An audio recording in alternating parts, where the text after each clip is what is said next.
In this video, you'll learn how to dry a Google Pixel charging port effectively after it's been exposed to moisture. Following these steps will help ensure your device remains safe and functional without causing damage to its internal components. Begin by turning off your Google Pixel device immediately.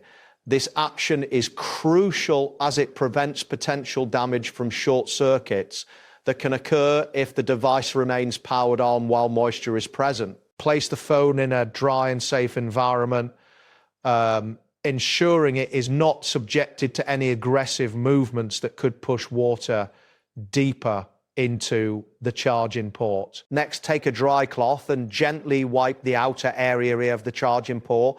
This helps eliminate any visible moisture that may have accumulated. You may also use a soft brush or compressed air to assist in removing any trapped moisture from the port.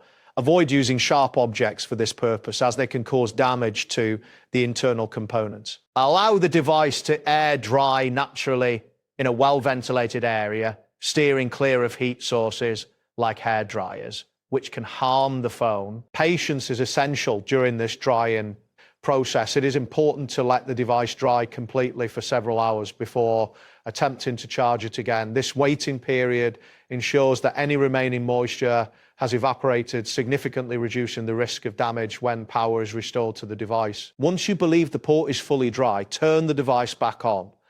After the phone powers up, connect the charger to the port and check if it functions properly. If you notice any charging issues, it may be necessary to wait longer for the port to dry or consider seeking professional assistance to avoid further complications. That wraps up today's guide. Thanks for watching, and catch you in the next tutorial.